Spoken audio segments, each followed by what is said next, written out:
Jadi Gitasivisme atau Gitasivism adalah aliran opini Gita Savitri yang terlalu pinter ya dan juga terlalu benar menurut dia dan mengandung unsur stereotyping dan hasutan kebencian. Sorry, ini bukan aliran pemikiran ya. Namanya aliran pemikiran itu kan sifatnya objektif. Ini lebih ke aliran opini, lebih bersifat sangat subjektif. Tapi gue gak akan bahas dia sebagai person, gue gak peduli background dia apa, siapa, lulusan Jerman, apalah, I don't care. Aku akan bahas tentang alirannya tersebut. Ini non absolut, lu bisa banget ngehujat, silahkan. Assalamualaikum warahmatullahi wabarakatuh. Hai, ini Ria, kamu lagi ada di podcast Self Healing, podcastmu yang sedang belajar berdamai dengan luka melalui psikologi Islam. Rata-rata pemuja dari Gita Savitri itu akan bilang bahwa Gita itu cerdas banget ya. Menurut gue sih enggak. Pas ditanya kenapa, oh ternyata karena Gita itu berani untuk speak up. Kalau misalkan speak up doang, anak gue yang usia 4 tahun itu udah berani banget buat speak up. Dan gue tahu banget nih, banyak sekali tong kosong yang nyaring bunyinya, gak ada isinya gitu. Menurut gue, pemuja Gita itu bukan mencintai Gitanya sih, tapi kayak dia tuh mencintai diri mereka sendiri, tapi terwakili sama Gita gitu. Kan banyak orang yang gak berani speak up kan. Nah, pas ada yang berani speak up, dia kayak kagum gitu. Merasa ada temennya kan gitu kan. Tapi ntar pas dihujat balik dia bakal bawa bawa nama Gita untuk tameng. Kita akan langsung ngomong, kita gak perlu ngomong landasan teori atau istilah-istilah canggih, no. Aku tuh terbiasa sebagai katabolisme, menguraikan yang kompleks menjadi sederhana. Nah mungkin kalau Gita itu mengkomplekkan sesuatu yang sangat sederhana, oke? Okay? Yang pertama, dan ini mungkin masih jadi trending topic, I don't know.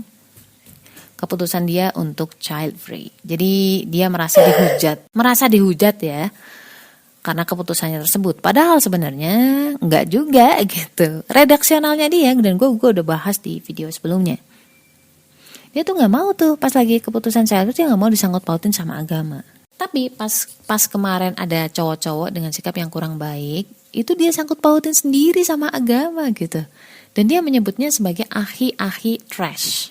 Lucu aja, pas dikasih tahu yang baik, bilang jangan bawa-bawa agama, giliran ada orang yang menurut dia nggak baik, dia sangkut pautin sama agama gitu. Terus gimana mbak, labil amat sih lo? Jadi ahi menurut persepsi dia nih, itu adalah orang yang biasanya mengikuti sunnah hanya casingnya saja. Oke? Misal setas mata kaki, jenggotan dan lain sebagainya. Dia ceritakan kisah tentang spiritual abuse, tentang ahi-ahi yang bersifat kurang baik sama pasangannya. Padahal loh, dia nggak ngalamin sendiri. Dia bahkan sempat ngumpulin pengalaman-pengalaman orang, banyak banget yang DM, katanya banyak banget yang DM gitu ya. Padahal mungkin 1, 2, 3 gitu kan. Ya kan kita nggak pernah tahu, banyak menurut versi dia sama kita kan beda ya cuy.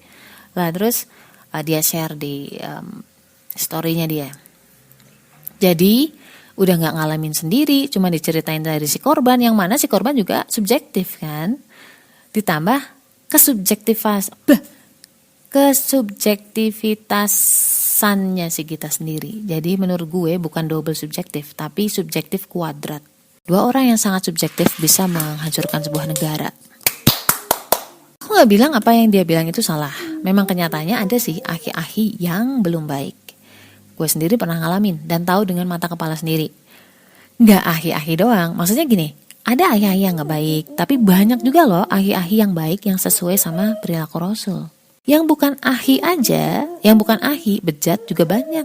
Jadi kenapa yang disorotin ahi-ahinya gitu loh. Gita aja pakai jilbab, emang udah baik? Oh, mungkin dia ngerasa udah baik ya. Emang dia ngerasa udah mewakili Islamnya gitu? Kalau aku mau balas dan berpikir sesempit Gita, gue bakal bilang gini, nah loh, ahi-ahi aja belum tentu baik, belum bisa baik gitu. Apalagi orang-orang yang belum jadi ahi.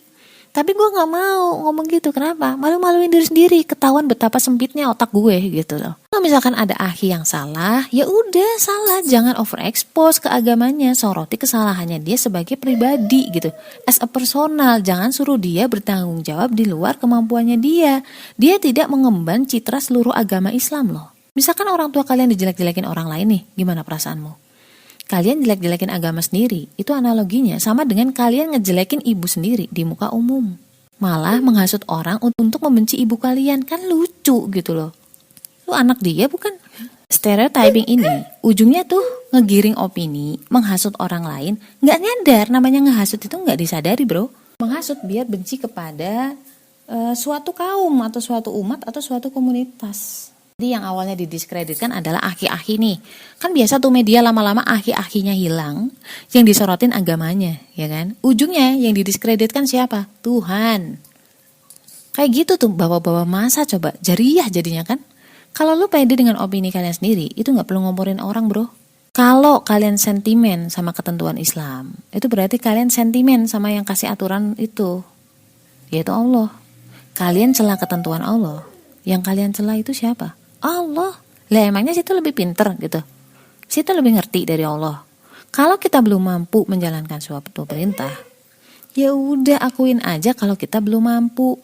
Jangan celah ketentuannya, Ojan. Denger ya, gak akan berkurang keagungan Allah walaupun jutaan orang itu seperti kita. Dan gak akan berkurang derajat Rasul walaupun semua orang itu menjelek-jelekan beliau. Yang jelek itu siapa? Ya kalian sendiri yang jelek-jelekin. Cuma kadang-kadang kepo ya gitu. Sebenarnya tuh Mbak Gita tuh diapain gitu sama Islam, sama Allah, sama Rasulnya gitu kan. Kayaknya kok sentimen amat, dikit-dikit nyamber ke Islam, dikit-dikit nyamber ke Allah, dikit-dikit nyamber ke aturan Islam lagi. Kalau pernah disakitin sama oknum, ya oknumnya aja yang disentimenin dong. Jangan seluruh Islamnya dibawa-bawa. Mungkin mereka salah cara dalam berdakwah. Ke konklusi atau kesimpulan. Jadi literally gak ada manusia yang baik, yang ada adalah manusia yang belajar jadi lebih baik. Bisa jadi mereka yang pakai katok cungklang, yang mengikuti sunnah, pakai jilbab lebar, sedang belajar memenuhi satu perintah Allah.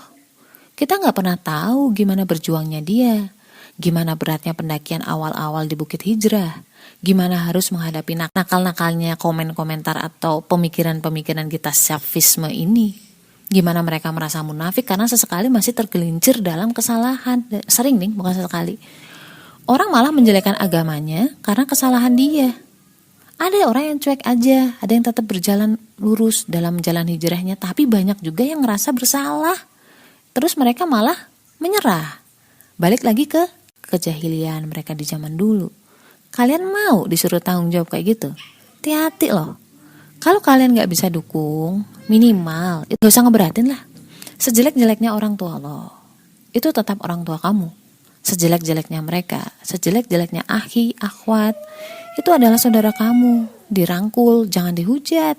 Kalau para pendakwah saja dituntut untuk menerima umat atau kalian seutuhnya, yang masih belum berjilbab misalkan ya, yang masih berada di kubangan dosa misalkan, ya tolong sebaliknya dong, yang adil. Kalian juga terima mereka, para dai ini untuk menjadi lebih baik. Kalau para dai ini hilang, kita juga yang repot. Kalau gak bisa menyebarkan kasih, gak usah sebar kebencian deh. Stay love and assalamualaikum.